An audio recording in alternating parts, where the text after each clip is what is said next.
I don't know if we have any. Oh, cool. Yeah, I don't know if we have Irish in the family, but I'm pretty sure there's like Greek, a little bit of maybe English or something like that, which it's all basically the same thing. Oh, Uh, I thought you said Irish. no, it's Greek, Latin American, specifically Mexico, and then somewhere in England and maybe Italian. We're like, I've been given probably 15 different explanations, and each one has been different. So you tell me. No idea. I think I should definitely do 23andMe. They're like 23% North Korean, 77% South Korean. I'm like, holy crap. Somebody, my dad wants me to do 23andMe, but I'm just like, I don't know. I don't know. Like, do I want my genome out there? Like, they already get enough info off the internet. Do I need my DNA sequencing available for grabs? I want to know, but Yeah.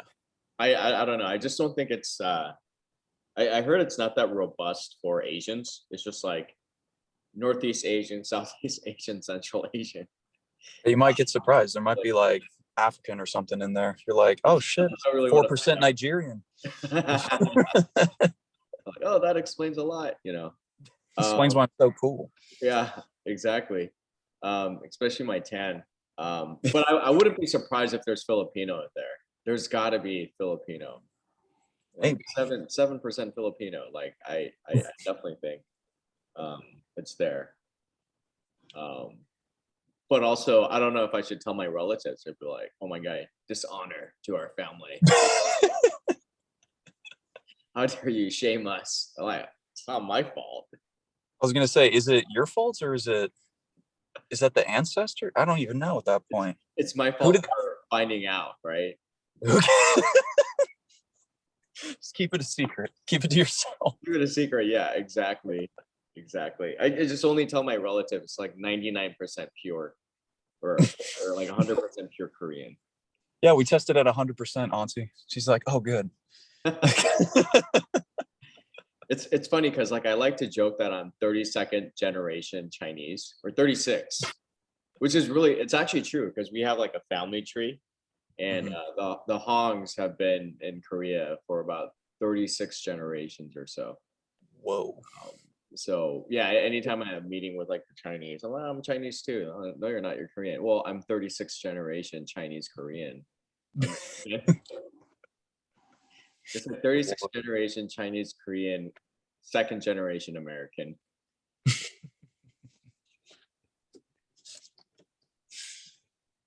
All right, how are we doing? So we got 6 people. Should we just wait for one more? 1, 2, 3, 4, 5, 6. Oh, 7. Okay, so Persia's missing.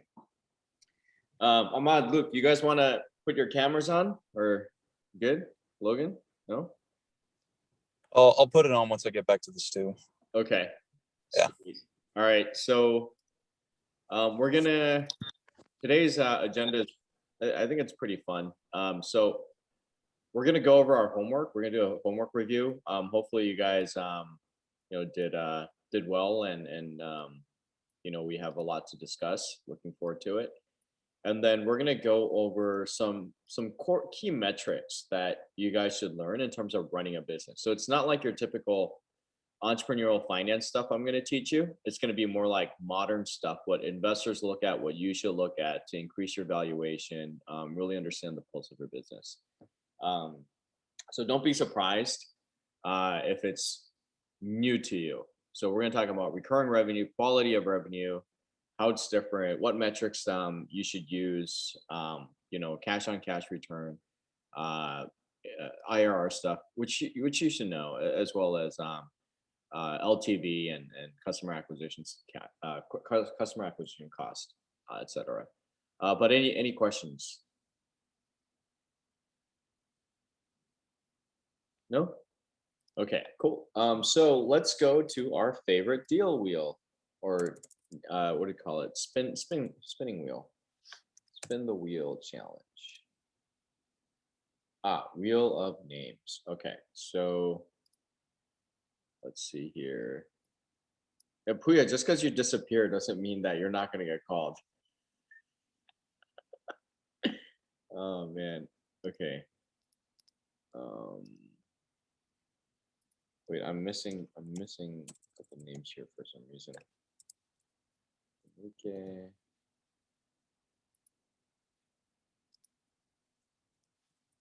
Luke and Loyan.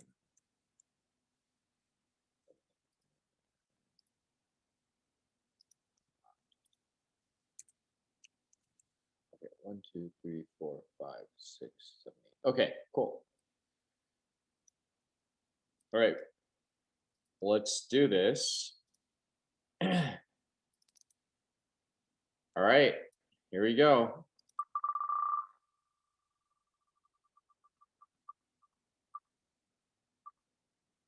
Did you go like every week, Vince? All right, Vince. No, I think this is my first time the wheel has landed on me. Oh, okay. All right, let's do this. So go over your financial modeling, and then go over your IOI and LOI, and then we'll discuss, you know, how you thought things through as you go along. So I'll make you Okay. the host. Yeah. Sorry, do you mind if we actually go second really quick? I hate to do this, but I'm more than happy to present. I just I'm in the middle of something right now. You want to go second? Oh no, you guys are on the same team. Oh, okay. Yeah. Yeah. Is that cool with everyone? Yeah. Okay. He's gonna ask a ton of questions, so like it delays and can get called. What? Jesus. Oh, okay. So Luke, that's you.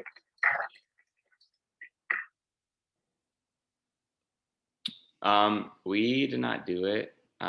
For me, I've been doing my real estate stuff all week, and I just got home from my exam like an hour ago. So, So you guys just didn't do the homework this week? well, I didn't because I've been studying for real estate the entire week. Okay. All right. Let's skip Luke. I know Persia had an emergency too, so we weren't able to work on it. Okay. No worries. All right. Let's give it one more shot.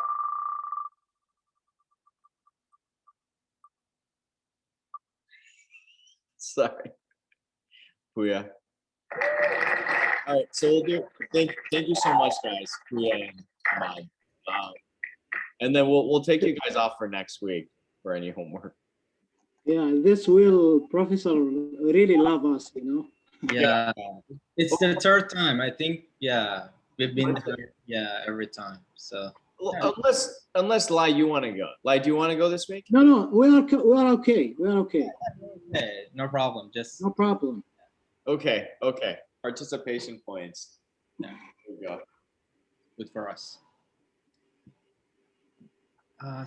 So you want us to start with the Excel sheet, right? The template. Yeah. Mm-hmm. So I think you have to unshare, right? Let me just stop here. Yep.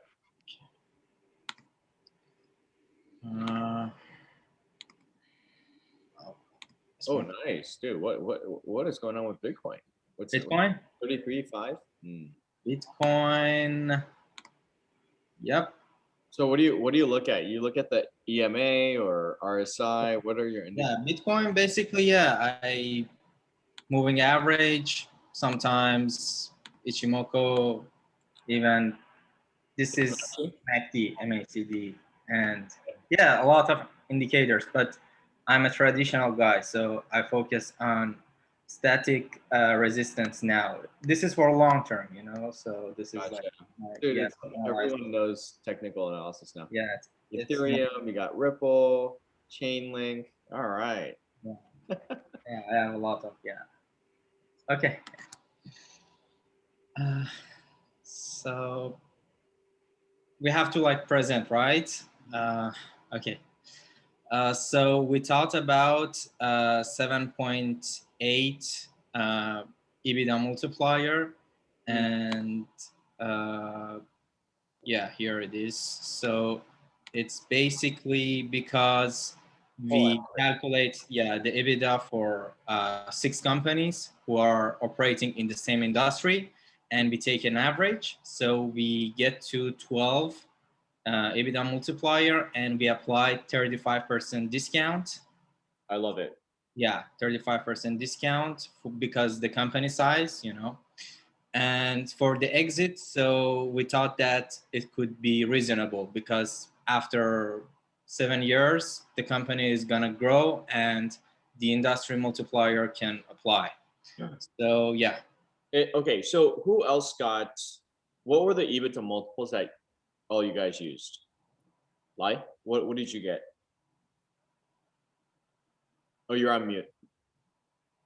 Oh, sorry, ours was 8 for entry and 11 for exit multiple. How'd you guys land at 8?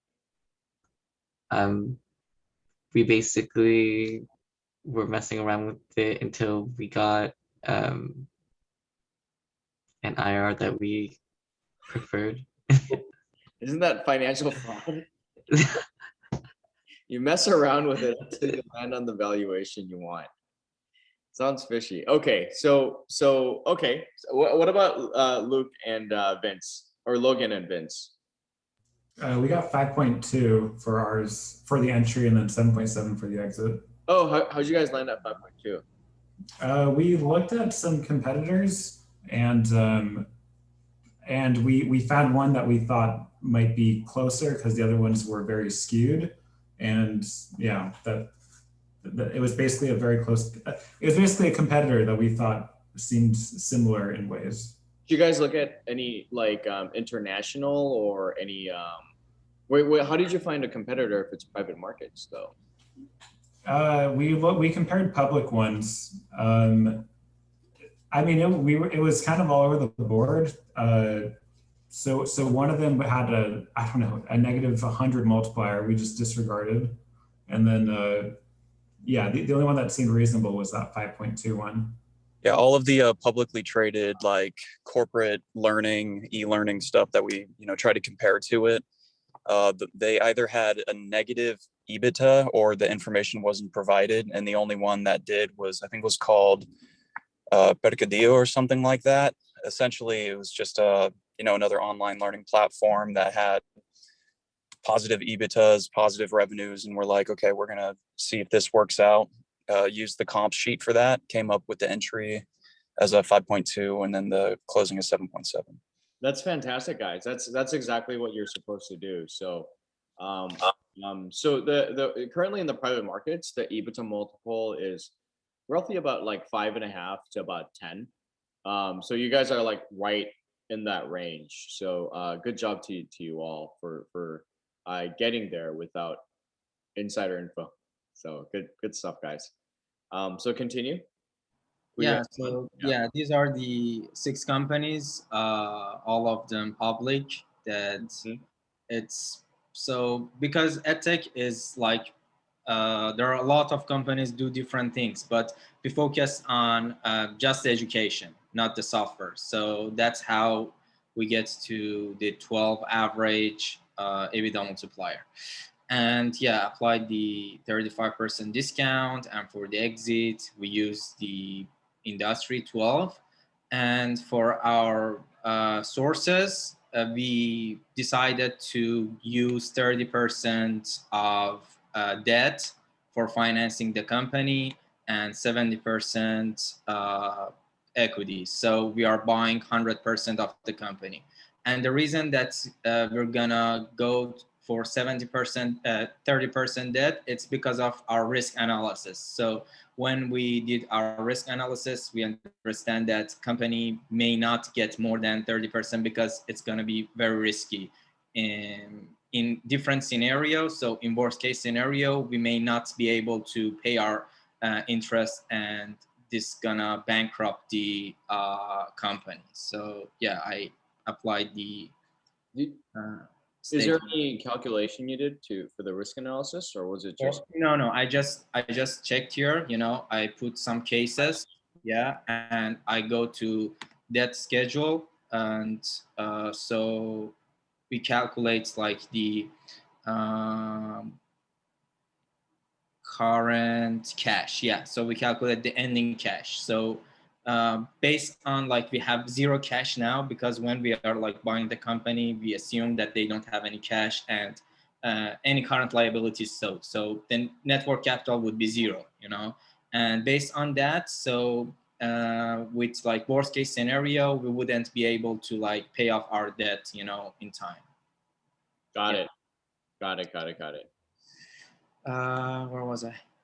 So yeah, and yeah, 30% debt and 70% equity. So we are going to buy 100% of the company, and we have some growth assumptions. The first one, the base one, which we think that would be so possible, is growth revenue of 30%, and note 4. So we think that the general industry is gonna grow 20% a year, you know, compounding from 2021 to 2028. This is the resources, the data resources. We mentioned the resources.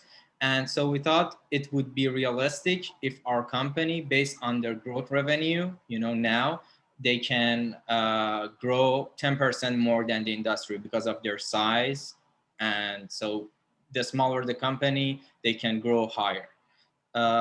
And we also figured out based on the historical data. So if I go through historical data here, as you know, we didn't have like the complete historical data, but we had some assumptions to come out with like the best case scenarios. So for 2019 and 20, this is our projections, you know, if they're true, so our growth rate would be true too, you know.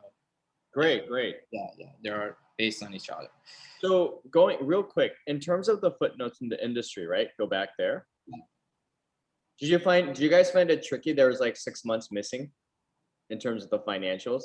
Yeah, so we project that, you know, we project the 6 months. So we had like some assumptions here. If you want to see the 6 months, so for 2019 and 20, footnote 1, 2, 3, yeah. So we thought that we have the revenue growth for December 19, 18, and the 6 months, the first 6 months of the year. So based on that and the previous year, we project that how much revenue and net income we're gonna have for 2019 and 20. Yeah. That's awesome. I'm glad you guys were able to navigate through that. So going back to the previous tab, why did you guys think this was ed tech industry? Because because they have a platform that they are offering online education and ebook education and e-courses, electronic courses. So they are using the platform, and we thought, yeah, it could be ed tech. Yeah. Well, did anyone else come with a different industry? It's like a subsector of ed tech, but we went with corporate digital learning. So it's like specifically business related courses. There was enterprise e-learning that we could have gone with, but that was more for like, you know, franchising, expanding into other countries. Save that. I'm glad you guys did that. So we'll talk about that in just a little bit. But thanks for sharing that, Puya. Great. What else? So after that, we can go through gross margin. If you want, I can like explain every term, you know, any term that you want, I can explain it. Why like upside is 50%, downside 12%, and yeah, just maybe the downside and the upside, just, you know, just a high level. Yeah.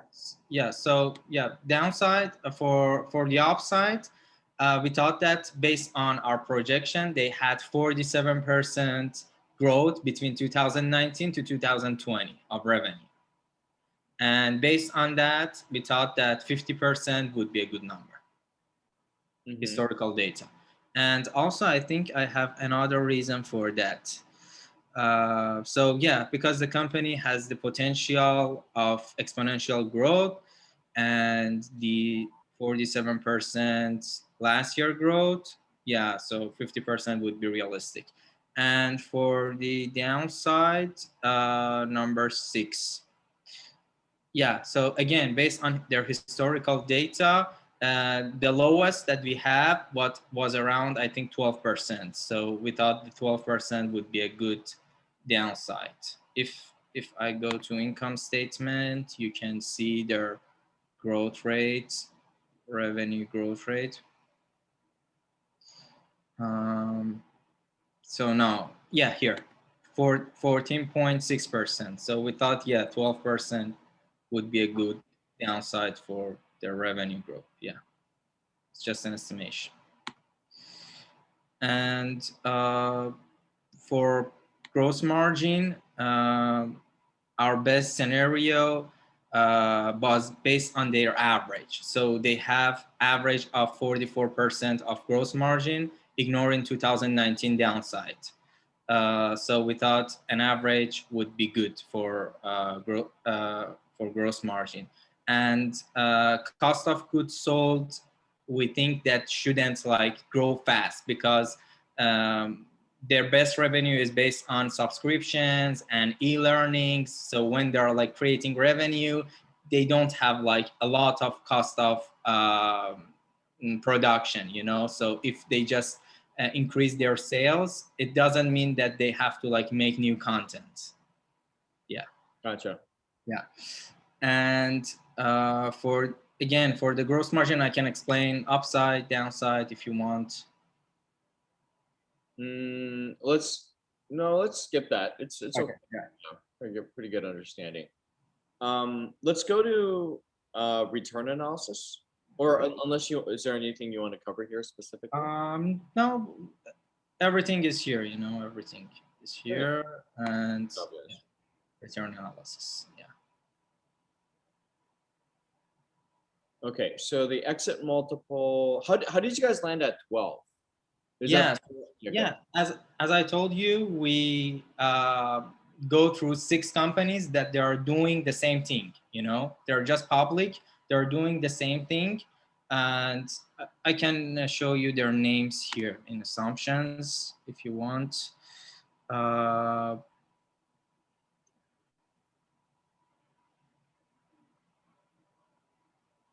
Let me just make sure. It's number 1. Yeah, here.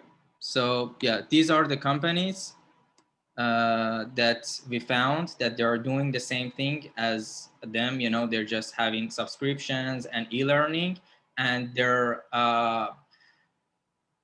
average EBITDA was 12. That's how we get to 12. Okay. Yeah. Gotcha. Yeah. Return analysis. Now, let me see here. So you use the EBITDA multiple, so scroll down. And then you got the, 51%. Wow. Yeah.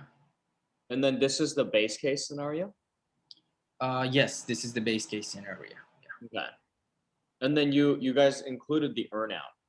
Yeah, so earnout is based on their the management performance. Here you can see the earnout. If this is just based on base case scenario. If they get to base case scenario for the first year, they the manager will have 1.5 million earnout. 2024 2 million, 2.5 million, and 3.2 million. So Gotcha. Was there a reason why you wanted to include earnout when you're still buying 100% of the business? Yeah, we actually, if Ahmed will explain it to you in intention of interest. So we want the manager to work on it, you know. So I think we're gonna have them for 5 years or 7 years, something like that.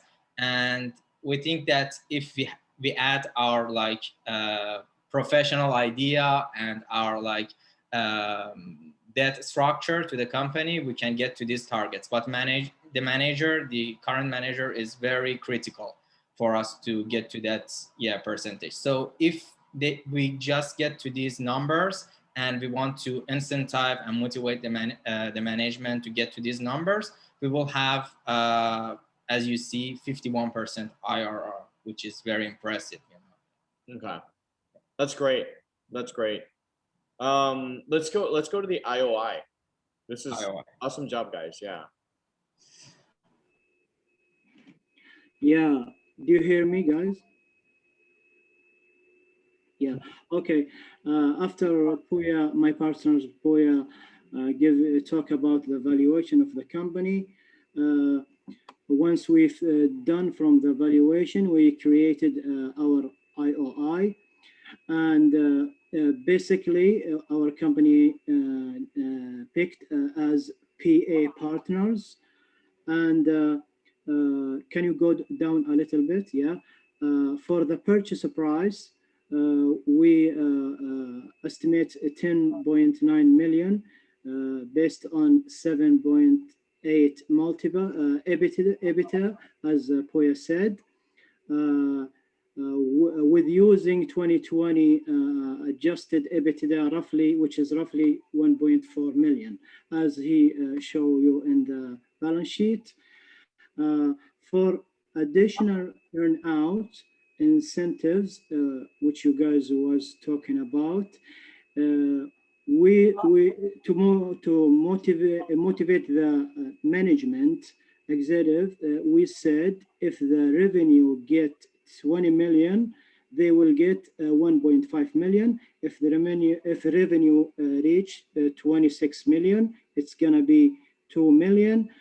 If the revenue reach 35 million, it's gonna be 2.5 million incentives. Finally, if the revenue reach 44 million, it's gonna be 3.2 million. For the adjustment, it's obviously standard, and after what? No, I'm sorry. 7 years non-compete, but go on. That's a long time. Yeah, but I like it. Yeah. Okay. For adjustment, it's very standard. So we will like our purchase price maybe could be adjusted due to diligence. The transaction type, we suggest that we're gonna we are acquiring 100% of the company, and this offer based on as Poya said, zero working capital, and but again, after doing due diligence, maybe our valuation could be changed to another price if we found something I would say interest bearing liabilities. Maybe our valuation would be changed. For the financials, for financing, we use two resources: equity and long-term debt, which called here senior debt. Our debt will be 30% of the valuation. For management and employees, we would like to keep the board, and also Poya and me will be part of the board. For owner commitment, as we see, we would like to continue working with the founders. For non-compete agreement, we would like to not turning around and establishing this company and creating another competitor for us. So that's why we put this clause. For due diligence, as I said earlier, this very important for us, and we will review the financial balance sheet and the key financial data. After reviewing everything, we will give our financial valuation. For the timing, finally, for the timing, we would like to give them 60 to 90 days after sign IOI, and in this period of time, we would like to close the deal. And we mentioned our email in the end. And going back into the board structure, I wasn't clear on that. Who's going to be on the board? we would like to keep same the original board of the company, but me and Puya, we will join to them. Okay, gotcha. Yeah. Great job. Any thoughts, guys? Any questions? Lai, Luke, Logan, Enrique. No questions? Okay, great. Let's give these gentlemen a round of applause. Thank you so much. This is really solid. Every week you guys get to present. Well, how exciting is that? Okay. Logan, you ready? I'm actually going to join from my laptop right now, if that's all right with you. Probably make life a little bit easier. Yeah, yeah. And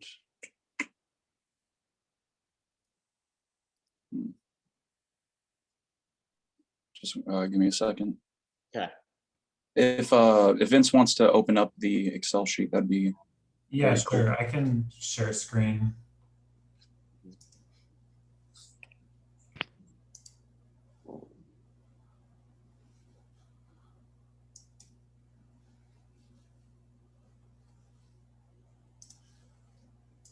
Okay. All right. Should I just start or? Okay. Oh, am I muted still? Shoot, am I muted? Can anyone hear me? Yeah, we can hear you. Oh, okay.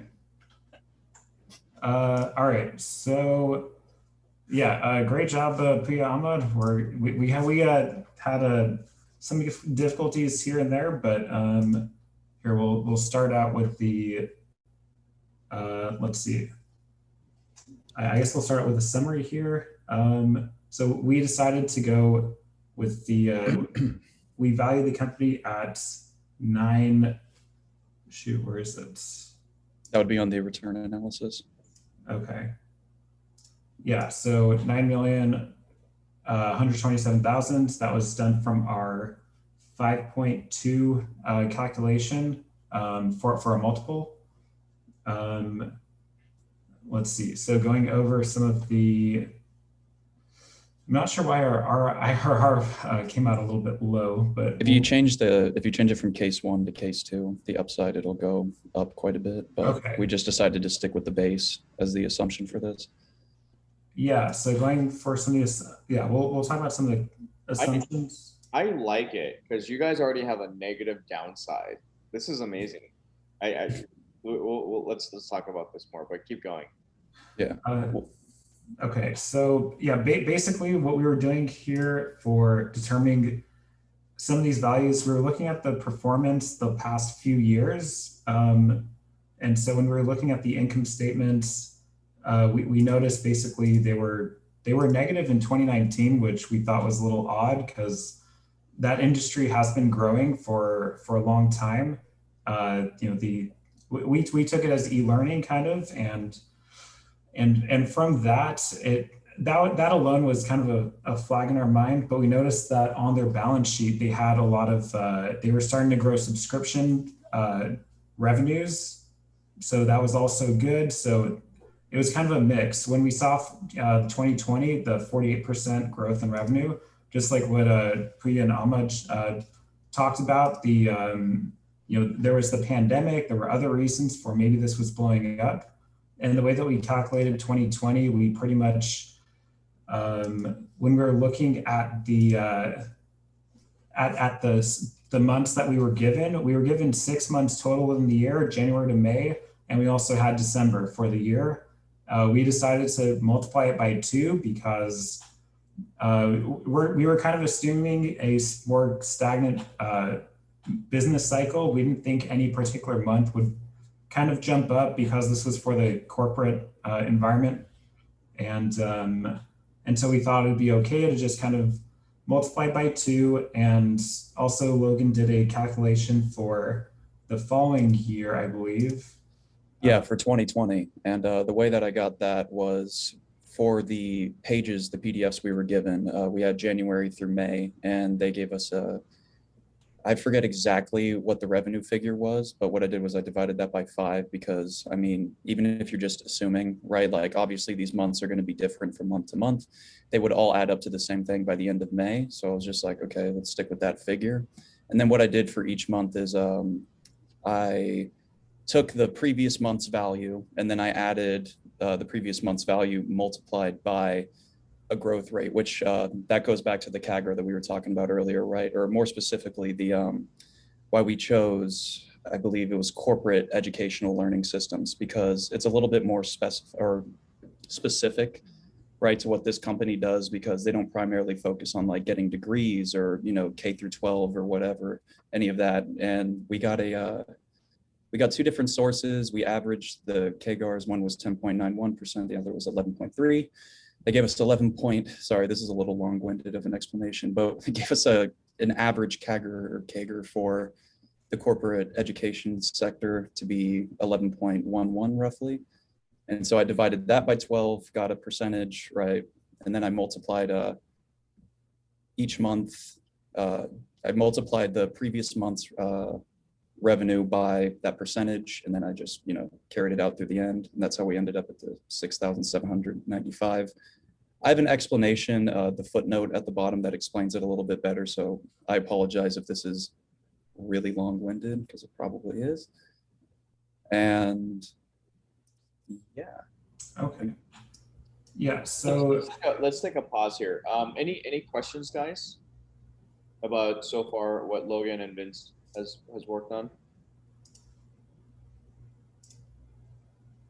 So what I like about this is that there's 2 things that really stand out that I like about it. So number 1, in terms of industry analysis, they nailed it in terms of being as specific as possible.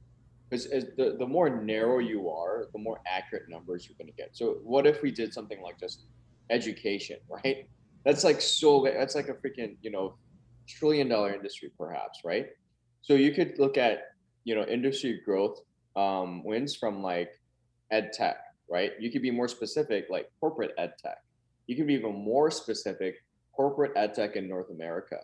So when we're looking at certain deals which have a very international footprint, a very global customer base, we look at the CAGR like geographically as well, if we can find it. Because sometimes in certain regions, the CAGR, let's say for example, could be like 40% in Asia and like 4% in the US. A great example is like the movie industry, like CAGR in like Brazil, like China, pre-COVID, by the way, Latin America, because they have such a young demographic, their CAGR was like 10-15%, while in the US it was like 3%, right? So there's a lot of imbalances there. So if you can break it down much more deeply, the more power to you. The second thing I really like about this analysis is like that they weren't hesitant about having a really wide range of 56% in terms of like a top line revenue growth for downside and upside. And that's one of the things that we had for this. This is not a company that we did really deep analysis on, but there's like another one that we did like a much deeper one. But by the way, these financials are not for that specific company. I purposely mix and match it so that otherwise I think it would probably be a confidentiality agreement violation. I can't say this company is like with that company. So I find somewhat similar companies and I just like swap them so I don't get in trouble. Just FYI, guys. So one of the things that we look at in terms of the range is like we want to be very aggressive. So I think it was Puya who asked me like, oh, is this right or is this wrong? I'm like, no, don't. There's no right or wrong. Figure out what you want to do and back your numbers into it. Like really good financial analysis is somewhat provocative, and it triggers someone to try to want to discuss. And that's what you're trying to do with investors. So there was a really funny scenario in which the seller provided financial analysis, and then our interns were way more optimistic. So that when we talked to them, like the valuation went even higher, from like 20 million to 30 million. I'm like, guys, like, are you trying to? why is it so optimistic? Well, it's because they took the last COVID year, and then they just kind of expanded it like 5-7 years out. I'm like, this is not sustainable. So the downside scenario, we just like chopped it 20%, like for that following year. And then after that, you restart, you know, a normalized growth pattern. But this kind of remind me of that. Like you took the 2019 number, there's no way that 2019 number should go down. It should be going up because the whole industry was going up. So something's up. So basically, based off that pattern, what they assumed was that, all right, we're going to take that downside year, and then there could be multiple years where they just suck. So that's pretty good. That's pretty good analysis in terms of like the downside. It gives an investor or yourself, right, really good insight in terms of what could potentially go wrong. So good job on that, guys. Thank you. Thanks. Yeah. Yeah, let's see. So, I mean, I think we kind of did something similar for the SG&A costs, looked at what that would be. So I guess next you can go over the letter of intent. So yeah, we had a lot of, I mean, just maybe we were talking about briefly, but for the entry multiple, it was actually so difficult for us to find good companies that were comparable. We found a lot that were private in the same industry. LinkedIn Learning we thought would be probably one of the best competitors for this, but yeah. Anyways, all right, moving to the letter of intent. Wait, yeah. let's try to fix the cash on cash return and see what. Okay. All right. So anyone want to guess what went wrong on the return analysis? Yeah, so they didn't like use debt, yeah, for first of all, and after that for the uses, and the uses and sources are not balanced. You know, if you go to your assumption, Go to assumptions. yeah, so you see, you want to buy 100% of the company, right? What percentage of the company are you guys buying? I think we were only aiming for 65. We didn't want like complete ownership of the company just because we didn't feel like it was 100% necessary, but enough to, you know, actually implement the important changes and whatnot. Still give the owners a little bit of a say. So I assume they wanted to be involved, and then increase the option pool a little bit. Okay. So Puya, you wanna Yes, you just need to correct your cash, you know, cash and uses, you know, because you're investing, I think 5 million, and you want to use 5 million in cash, you know, and there is no rollover or direct transaction expenses. Okay, so these would be 0 then? Yeah. And then that would be, You could, I mean, direct transaction expenses, you can assume a certain number, but you're not going to use all 9.1 million because you're only buying, like you said, what, 65% of the company? Yeah. The cash you should be something like around 6 million-ish. You know, I can actually take the blame for this section just because it said transaction expenses, purchase price. Like that's what we valued the company to be at. So that's what I put there. So that can you know, completely fall on my shoulders. that's fine. Yeah, we're both there doing it all. It's So- not a real deal. It's all right. No one got hurt. Except me. No, I'm kidding. Pride, which is wounded now. It took a hit. Okay, and then Puya brought up a good point. Like, how would you improve IRR? So the sources is not balanced. You guys could fix that at some point, but Puya, this is your time to shine. How would you increase the IRR? Yeah, I will take that for sure. Yeah. And why is that? Why does debt improve IRR? Leverage buyout. You have to like go to the bank and say, yeah, I want like Yeah. $1 million, you know, and pay the owners the debt. Yeah. Simple math, right? So let's say you're paying this guy 6%, or paying the bank 6% a year, but you're saying the base case scenario, you're making like 18.5%. So your net return is higher, right? Because that's a difference of 13%. So if you go into the return analysis, your IRR is gonna jump. And plus another thing is like you pay this guy a lot of earnout, 1 million, 1.5, and 2 million. So try deleting those numbers. Line K 38. K38 under 2025. Oh, Yeah, just delete them real quick. Yeah, delete them. Yep, see? Like magic. Yeah, now delete that one too. See, now you have 30% IRR. See, that's a good investment. yeah. Not too shabby. Yeah, so basically there's two things. I mean, of course, balancing out, definitely that helps. But yeah, so if you kind of fidget around and then you can get more debt, the more debt you can get, the more your numbers are going to improve organically, because you're basically borrowing cheaper money to make better money, right? And that's all it is, and that's the beauty of LBOs, right? Cool.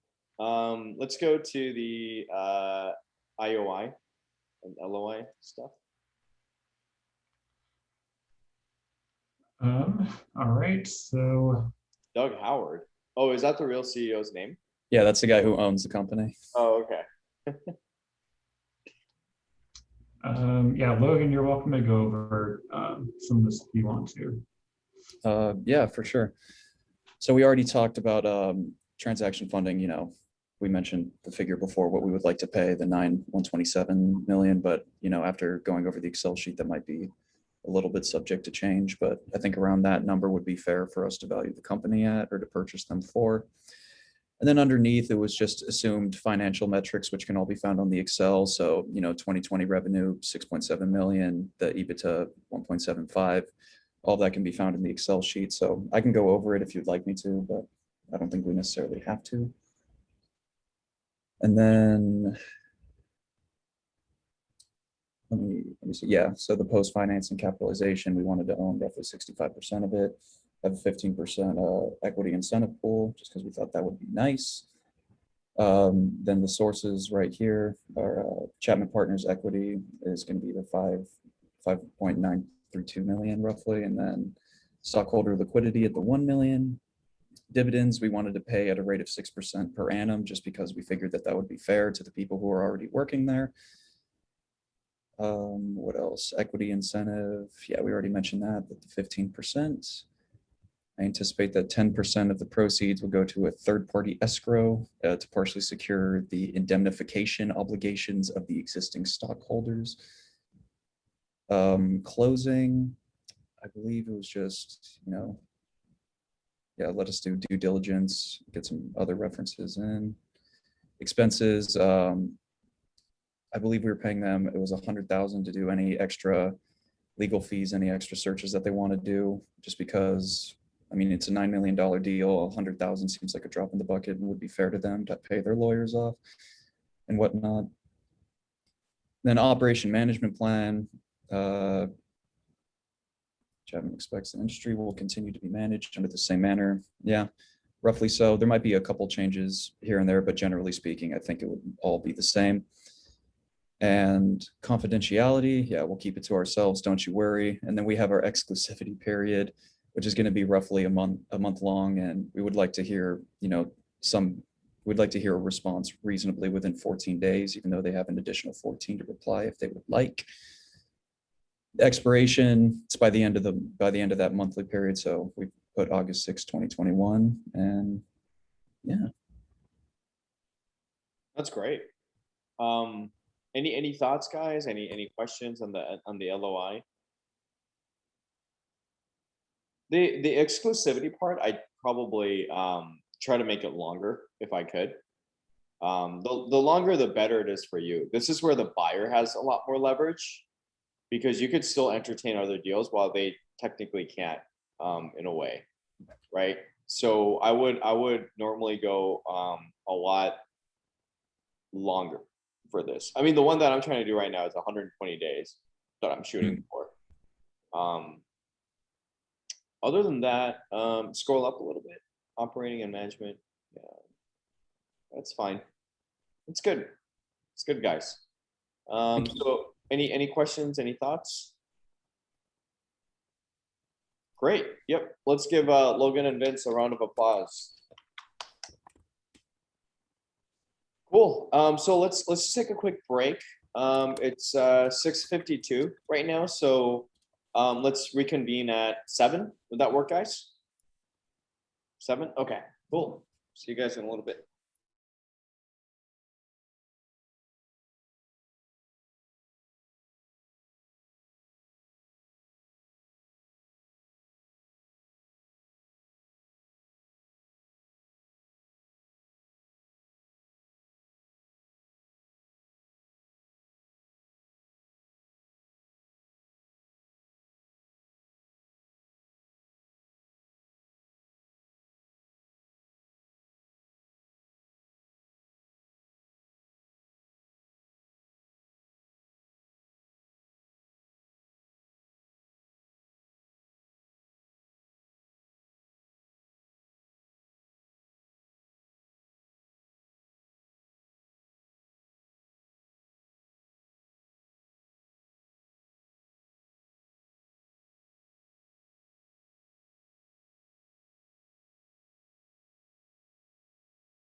All right, all right, all right, all right, all right. Cool. Hey, how long does it take you guys to do these homeworks where there's like financial modeling involved? Like 30 minutes? At least like 5 hours, I would say. Okay. Yeah. Good amount. Yeah. I was like thinking about, thought about a lot about like come to a realistic financials, you know. So, and I hear just now you said there are from two different companies. So I was like thinking about a cycle like this, why they are like earning less in the six first months, and how they can, what's the reasonable like No, theory. the financials are from the same company. Okay, good. So yeah, it taking. The website isn't that same company. It's in the same industry though. Okay, yes, so good. Yeah, so Yeah, maybe yeah. 8 hours. Yeah, maybe 8 hours in total. Yeah. Oh, okay. Lie? Yeah, it took us around 6 hours. Oh, okay. It's a good amount. Yeah, it's a good amount. Okay. Great guys. So let's just talk about some of the things here. Give me a second here. Okay, so cash. Let's talk about cash on cash return, and then we're gonna go back into some of the models again one more time to discuss this and play with the numbers. Yeah, what is cash on cash return? I'm sure you guys saw the video, and we should all know this by now. It's how much cash you would get out if you had, or depending on how much cash you put in. How much you get out, right? So cash in, cash out. And then IRR.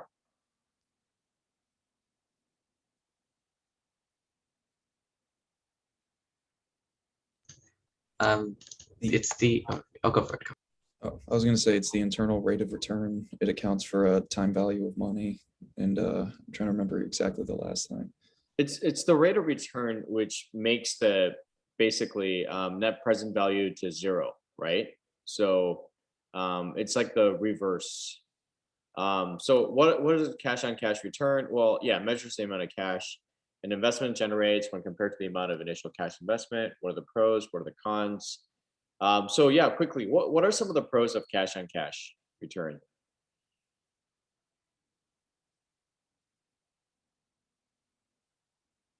Simplicity, right? Well, what are some of the cons?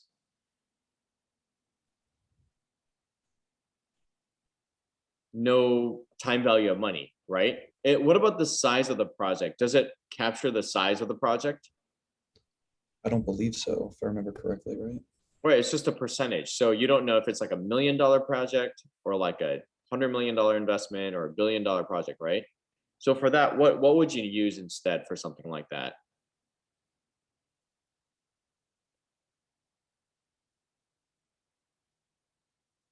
Not IRR, right? Because obviously it's the same, you run into the same problem. Something like probably like net present value, right?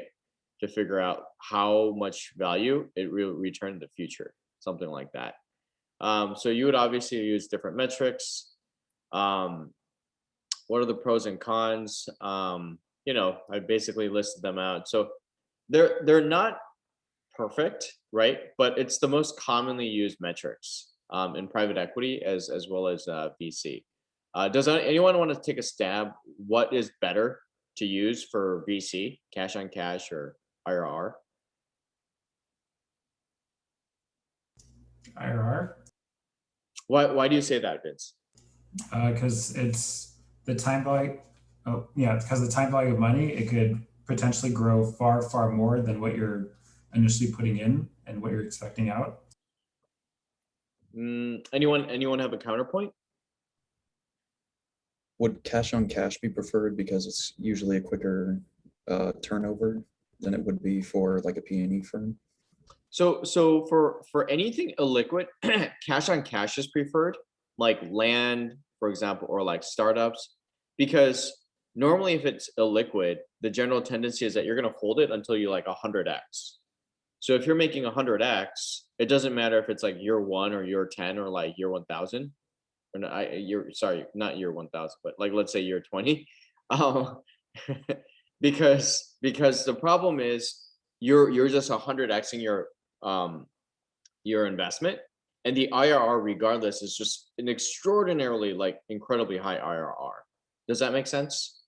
But for something that has a lot of cash flows, like real estate that has recurring revenue coming in, or net cash flow coming in, or private equity deals that have are very stable and actually has positive returns, then you're going to use IRR. Additionally, because startups generally are not profitable until you exit, you're kind of going to have like negative IRR for a while because it's just cash flow is negative, period. So even to calculate that, it's not even accurate. So for those reasons, in the VC space, cash on cash return, like you always hear it, like, right? Someone 1000x his money, right? Or like 50x his money, like by investing in Facebook or Tesla, these types of companies, when it comes to like angel investors and early stage investors. And that's the reason why, because it's really just the cash on cash return metrics that they heavily focused on. So simple exercise, right? Cash on cash returns. Investor invests 500K 10 years ago and exit recently and made 10 million. What is the cash on cash return? Well, yeah, just simply 20x. So conceptualizing IRR. Well, the IRR formula is calculated by equating the sum of the present value of future cash flows less the initial investment to zero. Since we are dealing with an unknown variable, this is a bit of an algebraic equation. Management will know the cash inflow and outflow each year, and the aim is to find the discount rate that allows for that present value to be zero. So you guys all seen this before, right? So you're trying to find R, net present value, and then you got the total number of periods, non-negative integer, so number of times, and then cash flow, and then the internal rate of return that equals that value. And then you could see, this is the equation for each and every cash flow period broken down. So it's, remember, net cash flow. So you take out what's subtracting, and then you put in what's coming in. Then you get the net cash flow. Then you figure out the IRR for that time period, right? So this is a sensitivity analysis, right? Where you're comparing the IRR versus, right, cash on cash return. So let's say you 10x an investment for year one. In this particular example, that would be like a 900% return, right? Growth rate. But if you get the same rate on year 10, it becomes 26% IRR. Does that make sense, guys? So what you normally do when you present to investors, you would create a table like this, and then you'll look at like year 1, year 2, year 3, year 4, year 5, year 6, year 7, year 8, year 9, year 10. So there are certain things that are not like, here, but this is just so you guys are able to read this table. You take, for example, like year 4, right? You get 19% on a 2x return, but if you did it at year 1, it's still 100%. But it spread out, you'll have to get 19% to make 2x over a course of 4 years. If it's 10 years, right, it'll take you 7%. So if at first glance, this checks out the rule of 70 pretty consistently. Are you guys familiar with the rule of 70? No. So it's like magic. You take whatever percentage that's compounded year over year, and you divide that into 70, it gives you the amount of years it takes you to double your money. So if you're making 8% per year, and then you need to double that money, it'll take you roughly about 9 years. Does that make sense? Yeah, it's a rule of, it's a very common rule in finance. So let's say you're making 12% a year. For you to double it, it'll take you 6 years to double. That's the rule of 70. Or more accurately, it's called the rule of 72. So if you look at this year, it's roughly, it just comes out roughly to the rule of 70 area. If you just look very carefully at the numbers and the time it takes to double, right? 6, and then you get 2x, 12, right? 6 times 12, 72, 5 times 15, 75, 4 times 19, 76. This is 78, 82. So I guess it's like a little bit different, but 10 times 7, 70%. Because of the compound factor, maybe it's slightly different. But generally it'll check out. So if you see this chart in an exam, make sure you're able to understand it, right? But it's what really indicates is that the sooner you get to this, although this is always static, right? Cash on cash doesn't change, right? So for cash on cash, this part, 1, 2, 3, 4, 5, 6, 7, 8, 9, 10, this is completely irrelevant. You're still going to make 1x, 2x, 3x, 4x, whether it's year 1 or year 10. But this is how the IRR changes significantly over that same time horizon. Does that make sense? Okay, cool. So let's just play with some numbers here. And I think Puya brought up some good points as we were going through this earlier. Just pull up the spreadsheet.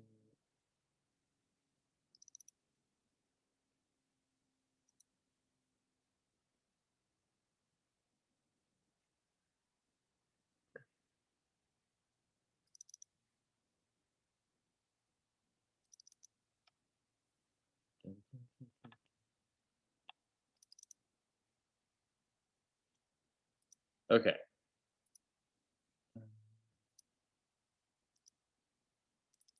Can you guys see my screen?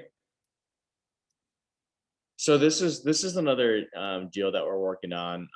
We just kind of played with some numbers here. So let's just look at the assumptions, right? This is a very aggressively growing startup.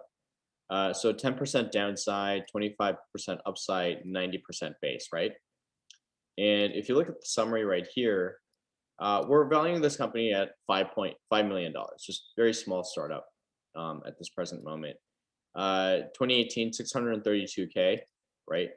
1.4 million, then 3.1 million, 3.9, 4.9, 6.17. These are the assumptions, right? So we're going with the upside, and then I think this is too conservative. Yeah, I'll just leave it at that. We could peek with play with the numbers a little bit later. Exit multiple 8x, right? 5.5. And let's take a look at the return analysis here, right? So remember earlier, right? If you wanted to improve the cash on cash returns and the IRR, we just get rid of the IRR. Like we can completely get rid of the seller earnout, right? And now you're going from 16% IRR, right, to 3.7x cash, or I'm sorry. So 16% IRR, right, all the way up to 54% IRR. Does that make sense? Because you're distributing a lot less to the seller. So that's a really quick way of adjusting the IRR, or the opposite, rather, hurting your IRR, right? If you go into, let's say, assumptions, right? Puya, does this look right?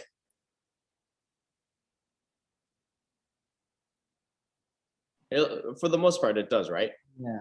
So let's say I'm able to convince the seller, right, that hey, you're gonna have to well, let's say I talk to some bankers and I say, hey, look at these financials. This company is going to be awesome. The bankers are like, yeah, for sure. Kevin Hong's an awesome guy. He's going to help scale this company. And then we get some senior debt, right? So we get, let's say, $1 million, right? Oops, $1 million in senior debt, right? So this is now down to, what does this change to, guys, in terms of common equity? 4 million. 4 million. Thank you, Puya. Okay, and then I'm not going to play with the debt percentage, but because I think it's already baked in here in the interest of saving time. Let's say we get another $1 million in subordinate debt, right? So let's just say $500,000. Okay, so we're paying like 6% subordinate debt or mezzanine debt. Let's say we're paying like 14%, right? There's like a there's like a more speculative bank or another PE fund that's willing to loan us money. And then let's say we convince the seller to give us some more money that we pay back later, right? So a seller note, does anyone remember what a seller note is? Lie? You're on mute. It's a type of debt financing for smaller businesses. But what kind of debt financing is it? I'm not sure. Okay. Puya, I think you're about to speak. Do you remember? Yeah, so you're obligated to give the seller the rest of the money after like few years or Yeah. yeah. You're basically telling the seller, hey man, you're making $5 million on this deal. Can I just pay you $1 million later? I mean, you're not going to spend all the money right away, right? You're basically telling him that. And then he'd probably want to get as much lump sum, but you want to like diversify it because paying him back later, basically, you can use that money to grow the business, right? So really smart negotiators, really good PE guys are able to get a lot of seller note. It's like the seller's financing you to buy their company, basically, if you're able to do this right. So let's say we get another 500 and seller note because we're basically saying, hey man, you're kind of really rich now. Like you don't need all of that money like up front. And then now we got this like 500, right? $5 million. Okay, so let's see if the equation worked. So look at how the IRR went up, right? And now let's take these numbers out again. Look at that, 82% IRR. Is this a sexy deal or what? Would you guys want to do this deal?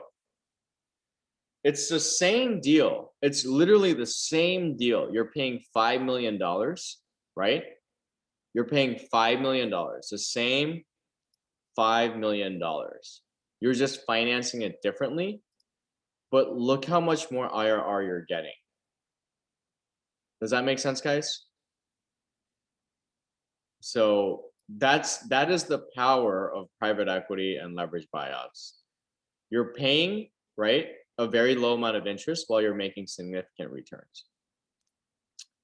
Now over here it's cash on cash, but this doesn't really capture the IRR or the time value of money so much. So even like you could play with these numbers again, but this doesn't really change much based on the time horizon.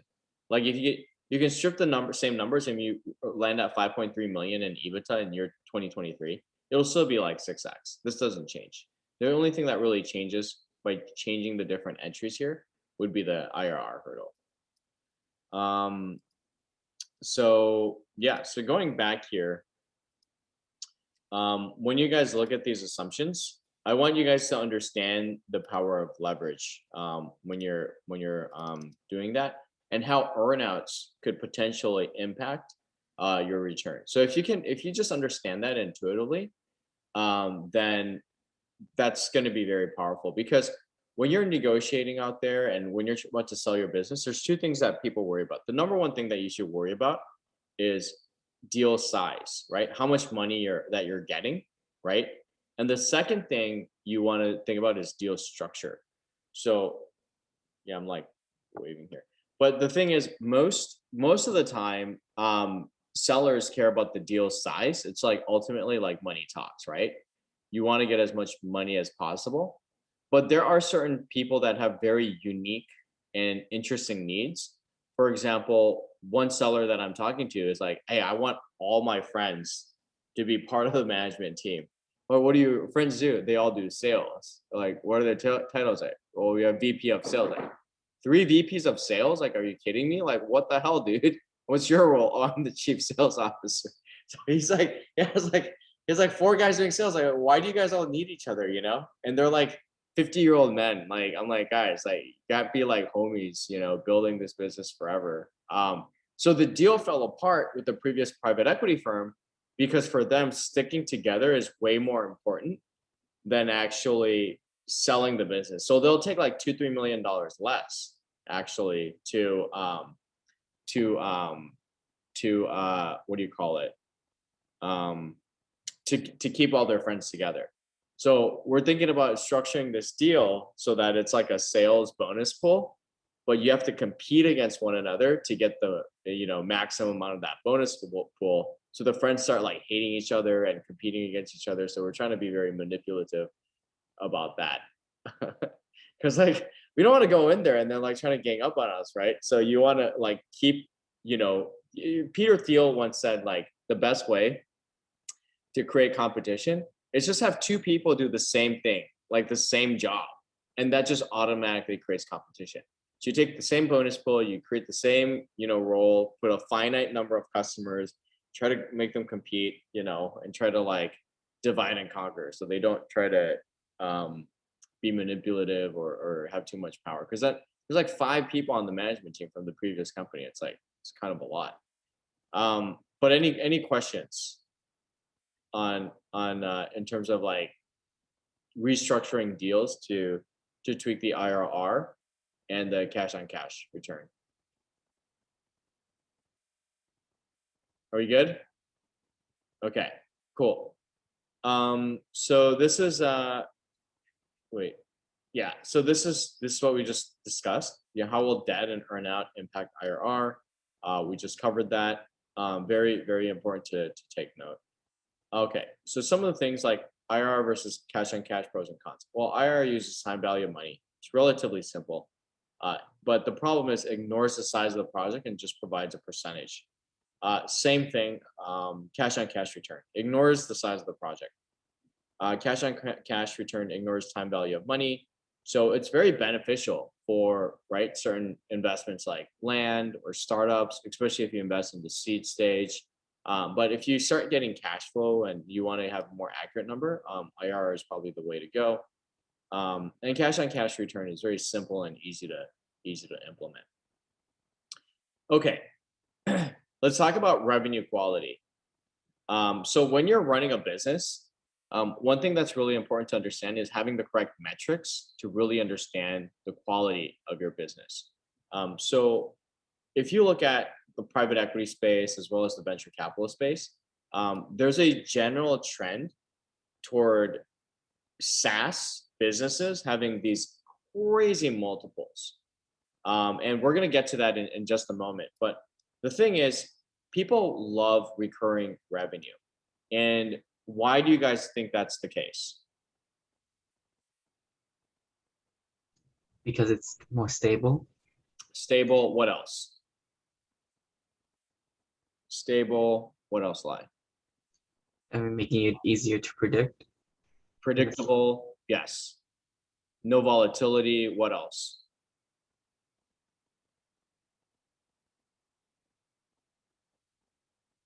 Easy to operate, right? Generally, if something is has a lot of repeat revenue, it means that like there's likely high switching costs for the customer, not switching to another platform. What else?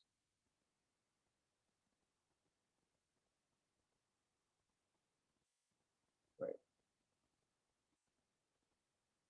A significant customer base in case you have other products to offer. Yeah, you could. Yeah, I could see that for sure. So generally, yeah, for all the reasons that we mentioned, it's stable, easy to operate. Yeah, Logan, you have one? I was gonna say, could it potentially give you freedom to like focus on other aspects of the company or other ways to generate more revenue if you know it's coming in? Operational efficiency. So investors love recurring revenue. And as a business operator, you should love recurring revenue, because if you're doing like a project-based business like consulting or like digital marketing stuff, you have to like hunt and kill every single time, right? I mean, is it easier to be a hunter or a farmer? It's the same thing. You just want to like farm and collect, harvest the revenue every single month, right? So for that reason, in the current market, if you have what's called ARR business, like annual recurring revenue type of business, people will pay a minimum 2 to 3x on that multiple. So it's like a $10 million business. If it's all ARR, it's going to be worth at least $25 million. right? Everything the same. COGS, EBITDA margin, growth rate, industry, number of customers, same product, same services. Everything being equal, if it's $10 million, it's going to be worth about $25 million. On the other hand, if it's just one-off transactions, just revenue, like customers repeating every now and then, but not like on a contract, then it's good. The multiple is about 1 to about 1.5. So you're looking at a $12 million business versus $25 million business, considering everything the same. I mean, obviously, just based on those multiples, like what would you guys prefer to have? Right? The ARR business, right? So this is just a very important aspect that you should understand. When you're running a business, you want to create as much repeat customers as possible, whether it's like a B2B or a B2C, because it's so much easier, right, to maintain a customer than to attain a customer, right? So you want to build a business that's really focused on that as much as you can. So what are the different types of revenue? Well, generally, quality of revenue. So important note. So a company with a higher quality of revenue is generally preferable to one with a lower quality of revenue. So in the real world, all else is not equal. So a company with a lower quality of revenue may be more attractive than one with high quality of revenue, right? If it's fast growing, different space, right? So if the market size is so big and it's like growing really, really quickly, like 30% CAGR, even if it doesn't have repeat revenue, it might still be significantly more highly valued than a company that has repeat revenue, but in a shrinking industry, right? So for example, like movie ticket industries, right? If it's like shrinking and then you have a subscription for the movie ticket industry, sounds like my experience, then your valuation is not going to be so high, right? But let's say you're in something related to blockchain, and that space is growing 30% year over year. Even if it's like one-off transactions, you might be just off to the races just because of the space and the CAGR, right? So but all else being equal, right? You want to make sure that you have as much recurring revenue as possible, which is going to be very helpful for your business. So what are the types of I guess so let's just talk about recurring revenue quality. So what is recurring revenue? Well, revenue that is highly predictable period to period comes in various forms with varying degrees of quality. Highest quality would be multi-year, right? So there's a lot of recurring revenue that is on a month-to-month basis, but that is still good. It's still recurring revenue, but it's not as good as something that's maybe like a 5-year contract, right? So for example, let's say you have some kind of government contract, right? Related to defense, and then it's tied to a 5-year deal. And because the sales cycle is so slow, right? Working with the government, they're incredibly unlikely to switch because it's a very bureaucratic organization, right? And then if you're able to get those contracts and also bake in a cancellation, right, cost of like, let's say $1 million, right? If they cancel within the first 2 years, then that is a very, very, very sticky business. Does that make sense? So in that scenario, the revenue quality is incredibly high, right? Well, why does it matter? If you think about recurring revenue, if you don't have recurring revenue, you have to constantly, right, get new customers to maintain your business over and over again, right? So if you're able to keep those same customers over a course of time, you're not going to have to keep gathering, right, new customers in order to offset the customers that you're losing. So I'm going to share with you guys a chart in a little bit, but over a course of time, the quality of growth of a company with similar metrics is going to be very, very different. Software is a very good example, and there's such a heavy focus on retention and what we call churn. Are you guys familiar with churn? I've heard of it. I might need a quick refresher though. Yeah, like what's churn? People that join for the bonus or promotion and then they leave quickly or stop using the account quickly after. It's basically when you have a recurring revenue model and customers cancel, right? Like let's say Netflix has a churn, right? For example, Zoom, so some of their bigger accounts, they have a churn rate because it's a B2B software deal that they do with like universities and corporations. Pipedrive, they have a churn, right? So all these big businesses, when it comes to calculating those metrics, they look at that number of churn very, very heavily to figure out how this impacts their bottom line. So the lower the churn is better, and then the opposite of churn is retention rate. Now on the churn side, there's other stuff like voluntary churn and involuntary churn. An example of involuntary churn is like a customer not knowing that their subscription is getting canceled. A great example of that is that like credit card, right? So when we're doing some of my subscription and software businesses, oftentimes the customers will just forget to renew their customers, or their credit card expired, or they lost their credit card, just stops working. So that sucks, right? So you'll send them reminders saying like, hey, by the way, if you don't renew, you no longer have access to your Netflix account, something like that. That's the involuntary churn. Voluntary churn, which is much more dangerous, is when customers go to a competitor or no longer want to use your service, right? So there's actually a really good company that does really good analysis on this kind of stuff. And if you guys ever want to just study, like basically recurring revenue and quality of revenue is just a study in itself. And it's crazy because they don't really teach this at school yet. But there's all these analytics that just focus on what your churn should be based on industry. So SaaS, media, entertainment, education, box of the month. And if the churn is too high, there's something wrong with your business, or wrong with the business that you're trying to buy, or wrong with the business that you're trying to fund.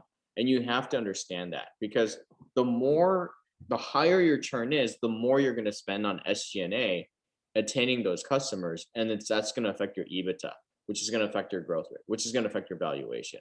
So it all starts at this churn rate. Does that make sense? Interesting concept. Yeah. Very. Yeah. Okay. So going back into this, now let's take a step back, right? And let's just go over the key terms. So these are the key terms that investors talk about, right? You guys probably saw me throw out ARR a lot, right? Annual recurring revenue. That's what we talk about a lot. MRR, monthly recurring revenue. ACV is annual contract value, right? Price a single customer pays in a 1-year period, and then TCV is total contract value. So if you're looking at a customer, right, and you're seeing, like, if you're running an organization and you're looking at your sales team, you want to increase your ACV as much as possible, because generally what happens is that the effort to close one small contract, right, is sometimes oftentimes very similar to the time and effort to close a really large contract, but you still have to go through the lawyers, you still have to do the same demo. So it's like you have like a fixed amount of time, and there's like a variable amount of time that each salesperson puts in, and the amount of effort that they put in, right, and the bigger the contract, the variable amount of time like starts to like tailor off, obviously, right? So as you're running an organization, you're running your sales team, you want to constantly target customers and train your sales reps to target customers, right, that have a much higher annual contract value.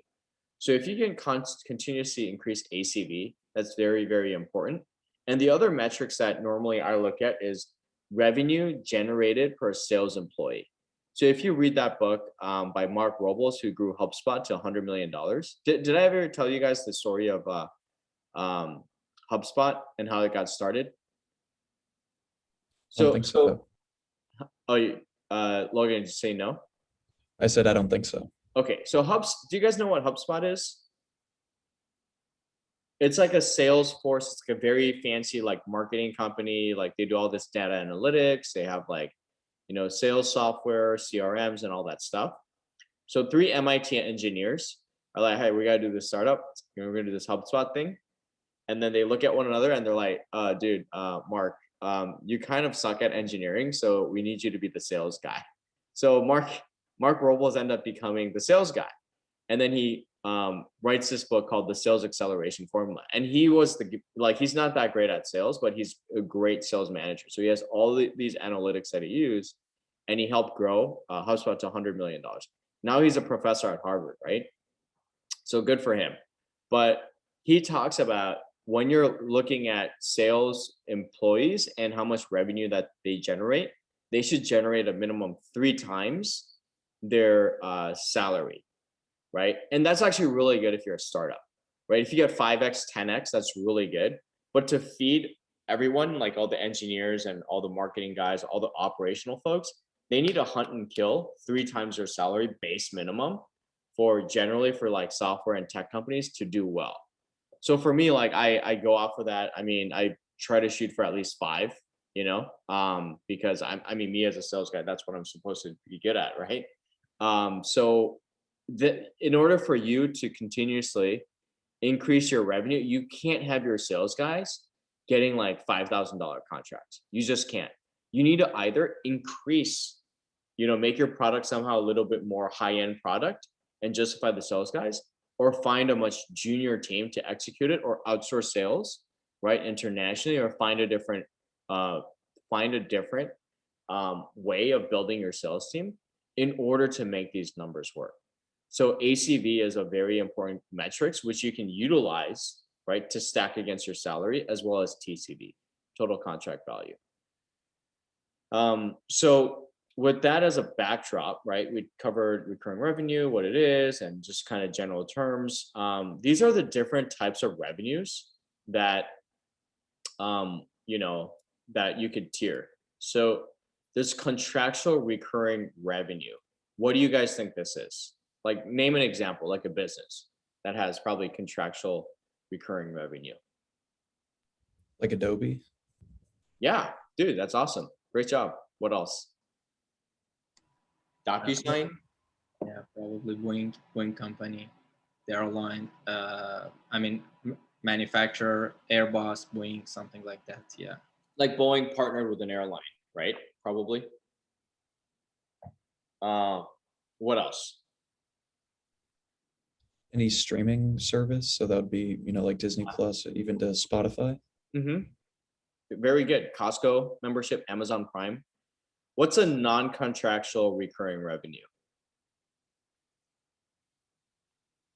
Let's define it first. What's a non-contractual recurring revenue? What do you think that means, guys? In terms of products, it's something that you're going to have to buy often, but they're not forcing you to buy it. Mm-hmm. What's a great example of that? Would it be the printer's ink? Ink for the printer? Okay. Things are going digital, but not as much, but yeah, some companies definitely knew that. What about gas? Shell? Do you need gas? Electricity bill? Right? What else, guys?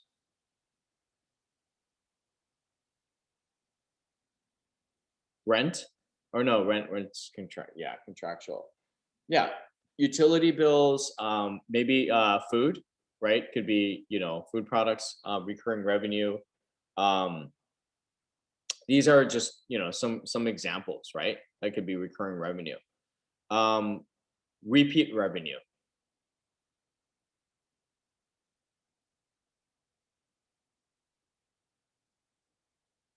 Something that happens quite a bit, right?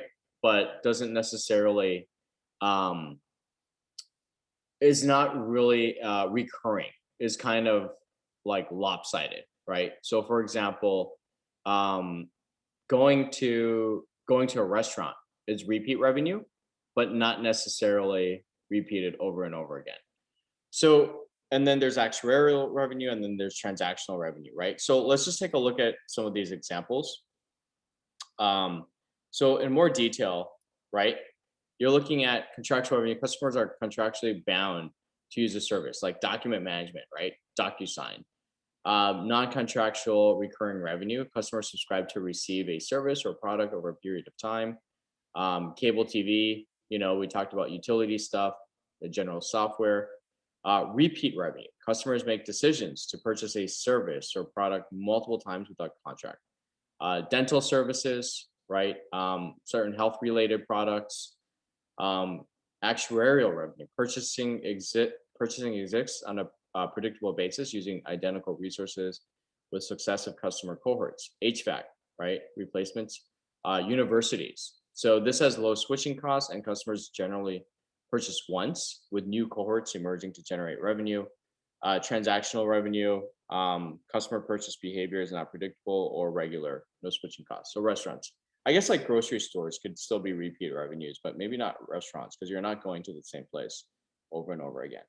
But based on the type of revenue, right, you could see that you have high quality businesses that have some level of stability. And here, all the way at the bottom, you have restaurants. So have any of you guys watched the video or read some of Peter Thiel's content? Competition is for losers. Vince, you're nodding your head. Oh no, anyone familiar with Peter Thiel? I'll post that up on our what do you call it, Canvas. And if I forget, like, please let me know. But he talks about how the single most thing that you should focus on in business is how to get a monopoly in that space. And this is where all the profit, remember in microeconomics, right? If you're a monopoly, you can price whatever the heck you want because you can limit the supply essentially, right? And he says that's how Google, Facebook, Amazon, all these companies became all these big companies, basically by having a monopoly. And he said that people have this misconception thinking that competition validates that a business is doing very, very well. But that's why he says competition is for losers. It's actually the opposite. You want to avoid competition so you can grow and become a monopoly in that particular niche or that particular space. So he jokes like, all right, if you want to, if you love competition that much, why don't you just start a restaurant, right, in New York City, right? Then, why aren't all these, and he talks about how like restaurants are definitely a losing business. So by looking at this example, you could see, right, from a bird's eye view, what you should focus on to grow your business in a much more effective way. And as an investor, how you should look at businesses to assess the quality of the revenue, right? So let's just take a quick 3-minute break, if that's okay with you guys. So let's reconvene at 7:46, and then we could start finishing off the rest of the slides.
Okay, you guys there? Okay, so this is a pretty quick chart on figuring out understanding the quality of revenue, right? So is it a one time? If it's a one time, you know, then it's like transactional recurring, maybe like your Amazon account, without having it repeatable. Then you know, then it could be also actuarial if it's predictable, like maybe school textbooks that happen on a continuous basis. Um, if it's the service is ongoing and it's like repeatable, then you know it could just be a repeat revenue. But if it's like contractually tied, then it could be something really, really robust, right? Like a SaaS platform. Um, and this is, for example, I guess like an easy way of determining this is that is there a penalty for early termination or not, right? But any questions on this quality of revenue decision tree? On the previous slide, it had universities. Would that be actuarial revenue, or would that be repeat revenue? So it's kind of tricky, right? I think I should have been a little bit more detailed here. Like it means like university like products, right? So what's predictable in terms of university? Well, like for example, like textbooks. You know, people are going to buy certain textbooks every year, students, but not all of them, only some of them, right? But college tuition is actually a little bit different, right? That's probably repeat revenue because it's not really in terms of like its nature. It's a lot more stable and predictable than it is in regards to like textbooks, right? It's not like some students buy textbooks and some students don't, right? So another thing too is that don't look at these numbers and think like this is like 1, 2, 3, 4, or 5. Sometimes it's like a blend. Some of it will be like a 3.5 or 4.5. Like a business can have certain customers have cancellation clauses as you know recurring, right? Like for example, like a SaaS, like for example, if I'm with a customer that I think is going to cancel, like I could put a cancellation clause and it could be category 2. But if I don't want to get their business, or I'm sorry, category 1, if I want to get their business, it could be category 2. Does that make sense? So it's not really one or the other, but usually you won't think something's a 2 and end up being a 5. You know what I mean? It's still relatively closely lumped together, and you have to look at the contract on a case by case, or if you're a business owner, structure the business on a case by case basis to make it more robust, right? Over time. Does that help, Vince? Yeah. Okay. So this is a really good chart of just understanding retention and churn and just kind of like the quality of revenue. This is very important. So let's say there's a business that has total revenue, but is at negative 2.5% churn. Everything is the same. The product, the service, the industry is the same. And then another business, same exact business, but now it's 5% churn, right? Because of the churn rate, one customer is losing, right? Or the other way to look at it is that the other company is compounding its growth at a much faster rate. So over a course of time, in just 50 months or so, look at the difference, right? In terms of the net revenue impact, right? So one's at generating 2.5 and the other one is like 1.5. So one company is 60% greater in size than the other. Does that make sense? So this is the power of repeat revenue. So let's look at this, right? So retention at constant number of wins per year, higher churn business. So you're looking at early growth rate, acquisition rate times time, growth ceiling. So essentially what happens is that if you have so much churn, because you're losing so many customers compared to how many you're keeping them, you will actually level off given the same amount of marketing dollars spent. Does that make sense? So you're capping your limit growth because you have to expend so much energy on acquiring new customers that over a course of time, you're basically going to level off. You're not going to grow anymore. Now, going back into churn, right? What is the problem with calculating just the churn percentage? So this says 20% logo churn, meaning 20% of customers are going to leave your business on a year-to-year business. What's the problem with just calculating logo churn? And what are the underlying assumptions with this metrics?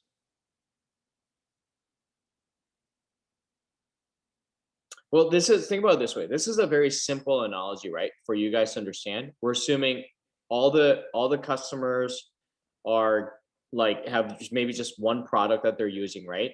They're all paying the exact same amount. They all have the same contract length. But in the real world, is that the case? Probably not, right? Even for like products like Zoom or DocuSign, you could probably negotiate a special deal if you're like a really big customer, right? Than what you see on the website. So because of the, I guess, like the differences in the contracts, the contract length, ability to add different services or downgrade different services, there's a limit in terms of understanding how churn impacts your business. So because of this, there's other key metrics that you look at, right? So when we talk about churn, generally we're talking about logo retention. Number of customers at a certain period divided by the number of customers in the previous period. So basically what is the percentage of brands, right? Or actual customers that you're actually holding on to year over year. Now the gross dollar retention, right, has the value of ARR that you're returning, annualized recurring revenue, but it does not include upgrades. But it does take away downgrades. So what are you actually losing on a year-to-year basis? And by the way, this could also be month to month. No one really does quarter to quarter, but it's usually calculated on a month-to-month basis or a year-to-year basis. The other one is net dollar retention, the value of ARR retention, including upgrades. So sometimes customers will want the premium service or the pro service, right? So if you can understand the net dollar retention that's recurring each month and it's actually increasing, that means you have a really good business. Does that make sense, guys? That means you're acquiring customers, right? Without even acquiring them, because the customers are expanding. What's an example that might have negative logo retention, but potentially positive net dollar retention? Doesn't Costco have different tiers of membership? It does, yeah. Costco could potentially be an example, right? If enough customers are upgrading to the executive Costco membership, that could potentially have fewer numbers each month, but actually increase in net dollar retention. I don't think it's likely, but it is possible for that math to work out. What's another example?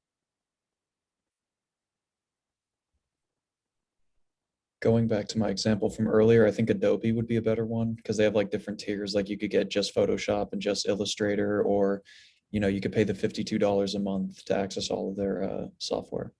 Yeah. So there are certain businesses where there's a revenue split model, for example, right? So one of the things that we had at SubGen, there's like a yearly flat fee. I can't remember what it was, like, because it was all varied depending on the number of movie theaters and the number of movie goers that they had. So each moviegoer that they have based on a usage rate, we'd actually get a lot more. So there were months where we had negative, not negative.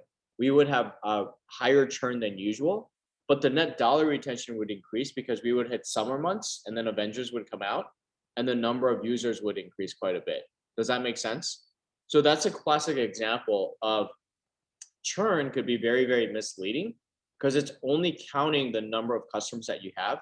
It's not counting the dollar amount that is included. So remember this metrics as you go along, because you don't want to fall into that fallacy when you're assessing the strength of your business, right? So going back, cohort analysis. This is basically an exercise where you're looking at customers that joined your that join your company around that same time, and you're trying to see what percentage of those customers are staying over time. And if you know that there's certain price changes or certain inflection points that really change your business, then you're able to detect what happened during that time period to understand if those price changes or those I guess like those um, maybe like certain competitors entering the market might have impacted your churn, right? So for example, like this is a cohort, right? And then every single month, right, the number of revenue recognized is changing. It's usually going on a downtrend. But if you're looking at this same cohort, you're trying to figure out like what period in that first, second, third, fourth, fifth year has, some like how has this impacted your business, right? So this is as a percentage, this is the actual revenue recognition dollars, right? So here the question is like, all right, is the first contract renewal key for this business, right? Did you change anything with the contract?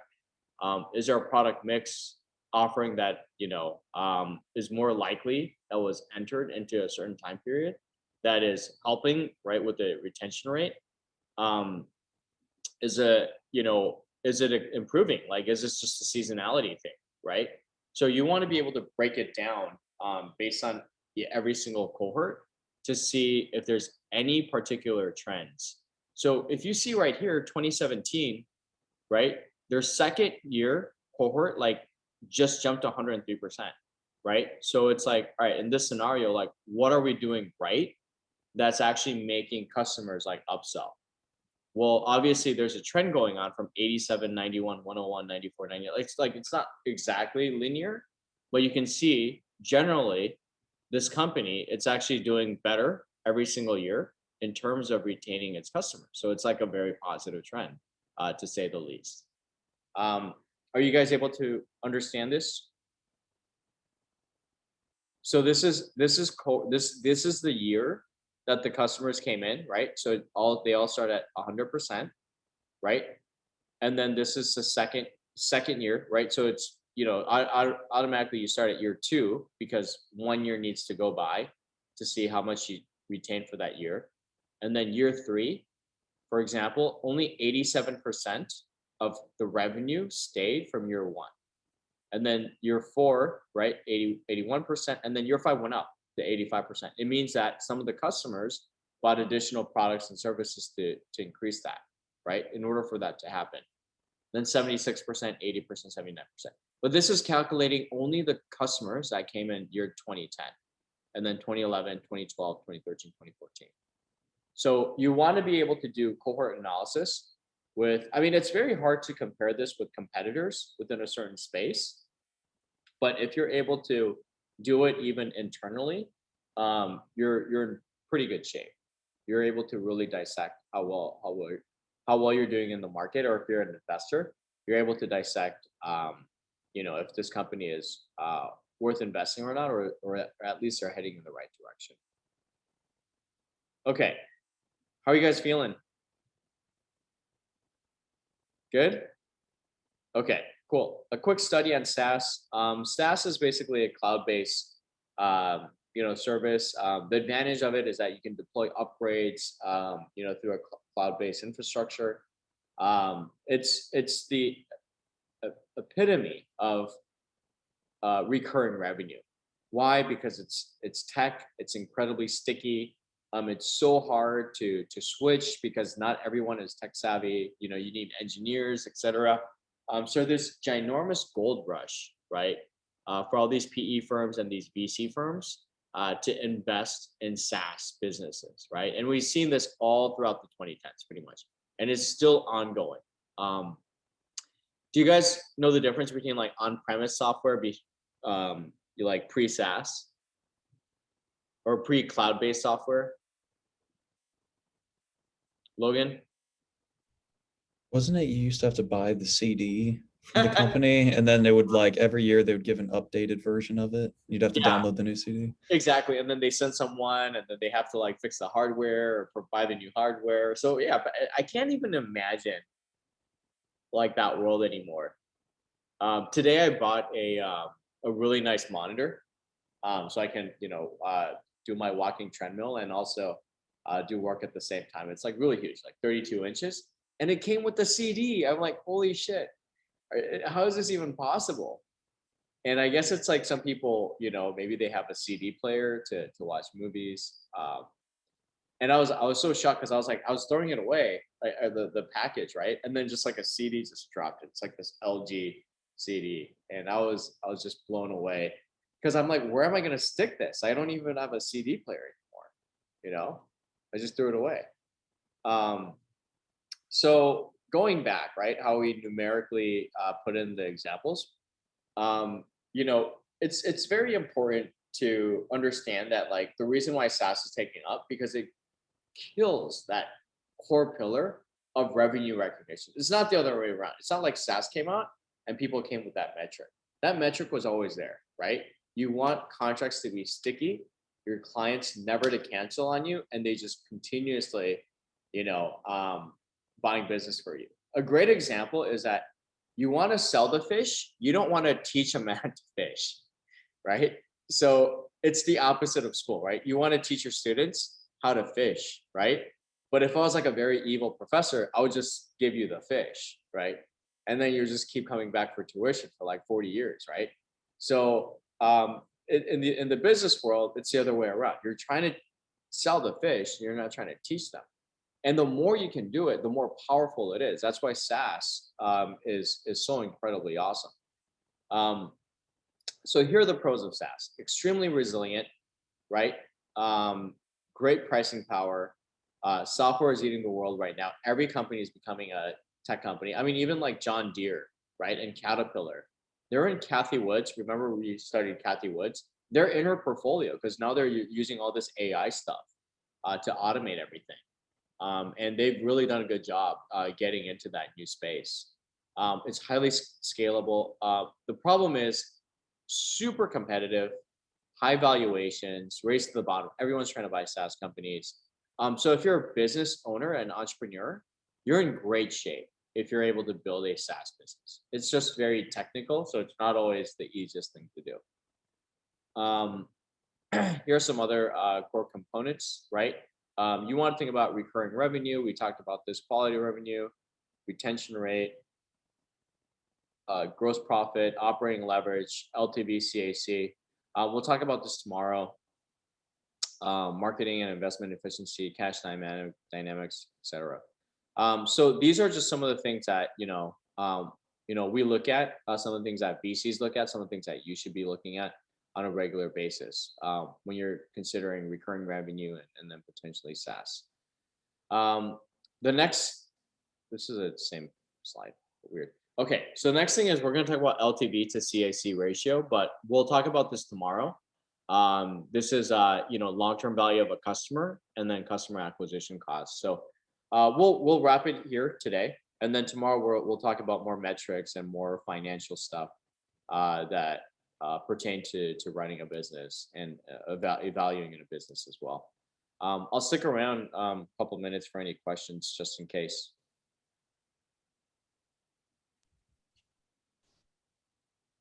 Cool. Well, class is dismissed, guys. Thank you, Professor. Thank you. I just have a question about finals. So we have 5 days, right? After 31st July, right? To get to the final. But for the project, we have to do it by 31st, right? In the class. Yeah. Presentation. Yeah. Okay, good. Yeah, thank you. Have a good day. Thanks, Puya. I just had a quick question about the PDFs you sent us, like for the revenues. I mean, I know they're from the same company, and that's cool. But I had a question about, do you know what the AHIP next gen thing is? It gave them 800,000 more revenue. Sorry, 800,000 roughly more in revenue. And I think if I remember correctly, they not only gave out like educational courses, but they created softwares for companies. So is NextGen, we found a company called NextGen that does AHIP, or I thought it was annual health insurance plan or something like that. Yeah. So we're like, did they make software for that company? And then did they specify just one client because it brought in so much revenue? I think I remember. I think that's what it was because they wanted a special earnout, just renewing that contract. So I think they separated that on the line item, if I remember correctly. Yeah. Interesting. But it's not the same company though. I switched it.